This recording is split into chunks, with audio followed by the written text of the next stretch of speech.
Alright guys, so this is another Patreon request, and as always, if you'd like to have a Patreon request done, just hit the link below, head on over to my Patreon, where you guys hit the 4th tier, and you guys can send me requests for videos to do here on YouTube, as well as check out the exclusive content over on Patreon as well.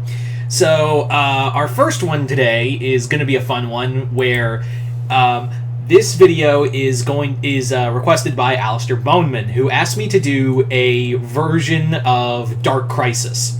Kind of like I think what he asked me to do is ask for a cartoon version, and maybe I just misunderstood, so yeah. Anyway, I do apologize for that, but I think that's what he wanted, so I'm just going to roll with that. Alistair, I apologize if I misunderstood the project. Anyway. Yeah. So, let's get started with this idea for Dark Crisis. So, this version basically begins with,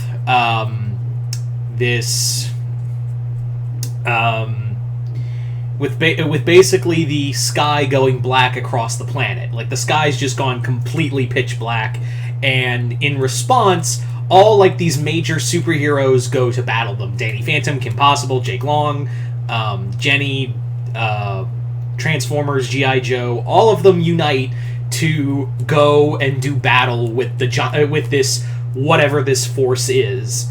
And it turns out that the being behind this, also Ben's there, like, Ben 10 is there, and his, Gwen, Kevin, all of them, all these guys go and to battle whatever opponent is out there. Like, who is leading, what caused the sky to go black?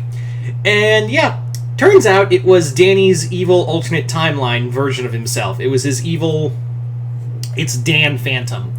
And in here, Dan Phantom has more or less broken out, and since he's just now considered an anomaly in time, he's now, like, free to do whatever he wants. So basically now, he's also gathered together all these villains, he's enslaved them, because he's actually, when he broke out of his thermos that Clockwork was keeping him locked in, what he discovered was, what he discovered was this thing in between the multiverse called the Darkness. And through it, he managed to manipulate and enslave all these other major supervillains and entrap them in the binds of the Darkness to his will. So now he has, like, his own villain army to command. So during that event, during what happens, it's not known what happened to the heroes, but it's all assumed that they all died. Like, all the heroes died, and there's really no one to protect the Earth now. Not necessarily, because there are some heroes left that didn't go to face Dan and the Darkness. What happened, though, was that all the remaining heroes are all, like, new generation. Like, these are people who came out in the 2010s. Like, these are superheroes that were, like, 2010s superheroes. So the first part is, so when it's discovered that, like, all the great superheroes died, quote unquote died, the whole world's, like, panicking because there's no one left to protect the planet. Not necessarily. There are still some people who are still around and here to help. And the person who's, like, kind of trying to look for anyone left is Dipper and Mabel. They're trying to find anyone who survived anyone who's out there. Like, they send a distress signal to, they send a distress signal out into the world in order to find, is anyone left? Is there any heroes left? There's villains now rampaging across the globe because it's not just like they're attacking in mass force. It's like they're attacking because they know something bad is about to happen. Like, something really, really something really awful is about to happen, and they're trying to get their last pot shots in before the world, before some major event does happen. Like, that's what they're trying to do, is, like, get all of their shit out before, things go completely sideways. So Dipper and Mabel get all these different, like, lines picked up. Like, they basically send a message to the internet through a channel that Ford creates, and they more or less pick and send like a rally point to the Mystery Shack, and people do pick up. Luz, Amity, Gus, Hunter, they all come. They're the first ones to arrive. And then we have Star and Marco. They arrive as well. Randy also shows up. Penn, Sashi, and Boone then show up. Anne arrives with Sasha and Marcy. We also have who else? Who also made the trip?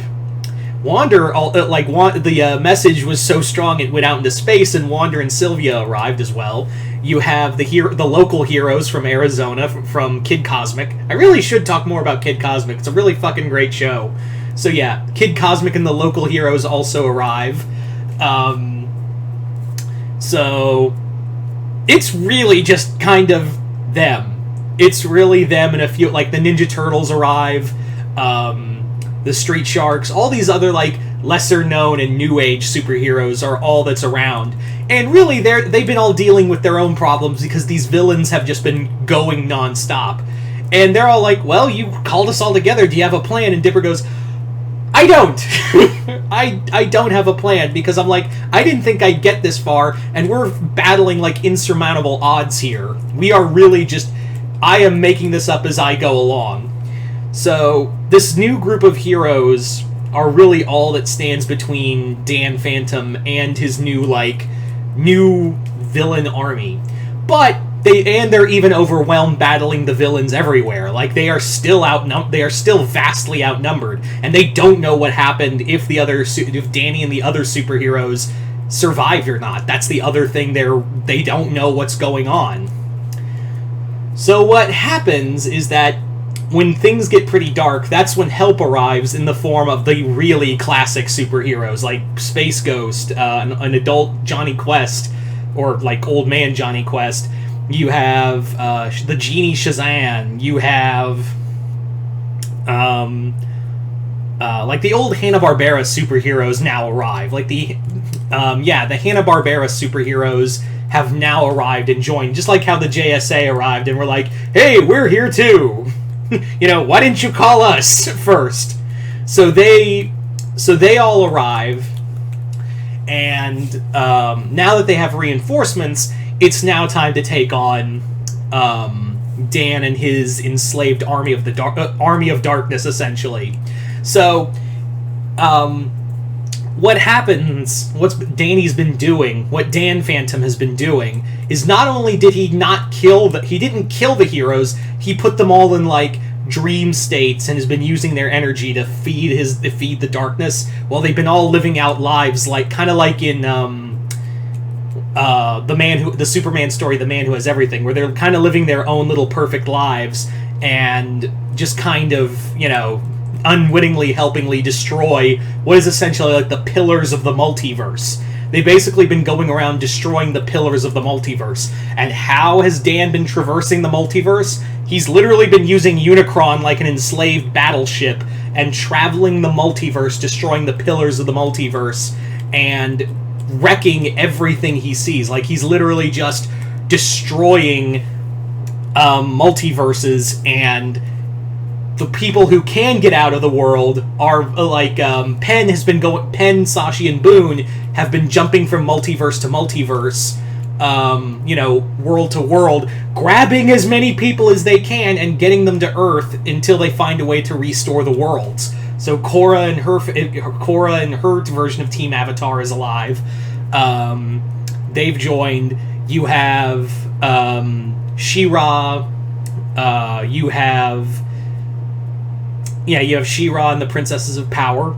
You have Voltron. You have all these other heroes. They have survived and are now joining the ever-growing army of heroes that are now because Dipper's was like, I just got you guys together, I didn't want to lead. So leadership actually falls under and they're all like, let's just give it to the most experienced guy out here. If there's anyone who should be the true leader of this group, it should be it should be the guy who's most qualified, and they all want to give it to Space Ghost. Like Space Ghost, they all kind of think Space Ghost should be the hero of should be the leader of this new group. But Space Ghost is like, my leading days are long over, so I can't be that guy. So it's actually Randy who stands up. Yeah, Randy Cunningham becomes the new leader of this group of united heroes, and he's the one who steps up and leads everyone. Ladybug, even I forgot to mention, Ladybug's among the new heroes that didn't go to the Black Sky and get seemingly killed. So all the miraculous heroes are there too. I should have mentioned that. But yeah, Randy's now leading this entire charge alongside the heroes of the multiverse, and they do battle with Dan while also sending a team to go and free Danny and the other heroes that didn't come back. So they go to free them while Randy leads the heroes into one last battle, because it's like, if we're gonna lose, because if he destroys all these pillars of the multiverse, basically it's done. So if we are gonna die, let's go down swinging. So they do battle, and Randy and Dan do battle, and Randy actually just plunges his sword right through Dan and kills the darkness that has been basically inhabiting him and destroys him. So Dan is no longer alive. Because he's like, yeah, I'm a ghost, you can't kill me. He's like, and Randy goes, yeah, but my sword's kind of it can cut through magic. Also, you've kind of made yourself corporeal with that stupid, with that stupid darkness. So, ninja stab! Anyway, so the darkness is freed, the multiverse is restored, and big Star Wars Return of the Jedi-esque celebration. So there you go, guys. That is pretty much a cartoon version of Dark Crisis.